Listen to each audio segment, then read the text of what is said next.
देखिए, 10 दिन का हमने मानसून सेशन रखा और मानसून सेशन के पहले दिन जो शोकागार होते हैं उस पर सभी नेताओं ने विचार रखे। क्वेश्चन ने आंसर शुरू होने वाले थे। प्रतिपक्ष के नेता जयराम ठाकुर जी ने अपनी बात उठाई और कहा कि लॉ एंड ऑर्डर पर हम चर्चा चाहते हैं। बिल्कुल चर्चा होनी चाहिए, पर किस नियम के तहत चाहते हैं? कहा नियम 67 के तहत चाहते हैं। पर आप ये बताइए, आपने तो नियम 130 के तहत आज के लिए आपदा के पर चर्चा के लिए समय मांगा। इस 67 के तहत जब आप चर्चा का चाह रहे हैं, किस मुद्दे को लेकर चाह रहे हैं? जहां 2 नशे के व्यापारी, एक हरियाणा से आता थे, उनके बीच आपस में झगड़ा होता है, उसके लिए नियम 67 के प्रस्ताव पर वो चर्चा चाहते थे। नियम 67 क्या कहता है कि ऐसी परिस्थितियां, ऐसी स्थितियां जहां प्रदेश की हालत बहुत नाजुक होने जा रही है, आपदा से संबंधित होती है और कई चीजों से संबंधित होती है, उस पर चर्चा लाई जाती है। महज बद्दी की घटना को आधार मानकर आप नियम 67 के तहत चर्चा लाना चाह रहे हैं। फिर उस नियम 67 का अहमियत क्या रह जाएगी जो और नियमों के तहत चर्चा होती है? नियम 67 पर चर्चा स्थगन प्रस्ताव, यानी कि प्रदेश में सभी कामकाज छोड़कर, सभी प्रकार के कामकाज छोड़कर इस पर चर्चा लाई जा सकती है जब बहुत गंभीर चिंता का विषय होता है। ऐसा जयराम जी मुझे लगता है कंफ्यूज हो चुके हैं। उन्हें यही चर्चा 130 पर लानी चाहिए थी। हम उस पर तैयार हैं। अब आपदा पर चर्चा है। फिर मेरे को लगता कि जब नीचे नारे लगाने के बाद पता लगा कि यह हम तो गलत हो गए हैं।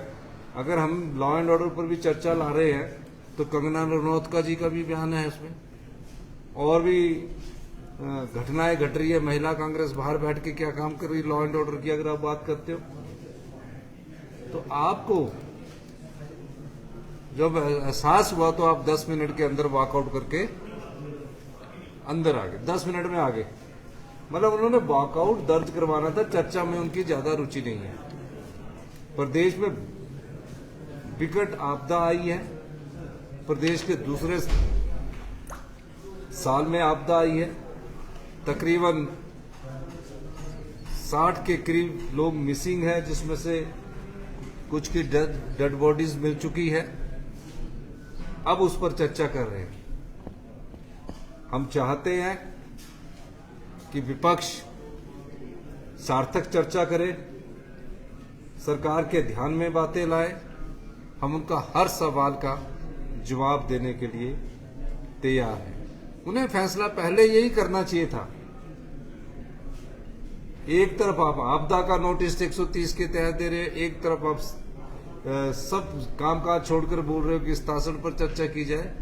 मेरे ख्याल जो विधायक दल है भारतीय जनता पार्टी का, वो थोड़ा कंफ्यूज्ड है या उनकी अपने विधायकों पर पकड़ नहीं रही है।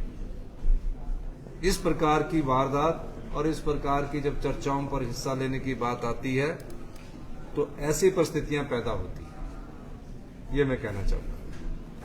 सर, जो महिला कांग्रेस ने ज्ञापन सौंपा है, क्या विधायक पर कार्रवाई होगी? सर, जांच शुरू होगी? नहीं, मुझे तो अभी महिला कांग्रेस ने विधायक विज्ञापन सौंपा है, क्योंकि मैंने निकलना था। मैंने विज्ञापन को अब पढ़कर मैं आगे जो भी होगा उस पर आगे जो हम बढ़ना चाहेंगे बढ़ेंगे। सर, महिला कांग्रेस की राष्ट्रीय अध्यक्षा जो है वो पुलिस की कार्यप्रणाली पर भी सवाल उठा रही है।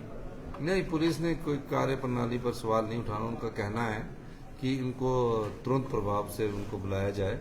उस मामले में जो भी अधिकारी से सूचना प्राप्त होने के बाद आगे जो भी नियम बनते हैं, कानून बनता है, वो सबके लिए बराबर होता है, तो उस आधार पर देखा जाएगा। सर, कंगना रनौत के स्टेटमेंट को लेकर सदन में एक रेजोल्यूशन लाया गया, कंडेम किया गया है सर। देखिए, किसान और बागवान इस देश के अन्नदाता है, उन पर किसी प्रकार की टिप्पणी करना अच्छा नहीं है। और लोकतंत्र में चाहे किसान है, बागवान है, सबको आंदोलन करने का अधिकार है। और इस प्रकार की बयानबाजी करके उनका अपमान करने का अधिकार किसी को नहीं दिया गया है।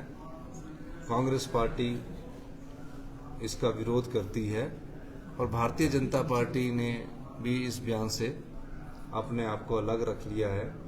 और जयराम ठाकुर जी से जब इस बारे में हम प्रस्ताव हमारा या हर्षवर्धन चौहान जी लाए तो पूछा गया, उन्होंने भी अब क्या कहा है वो आप के सामने ही है।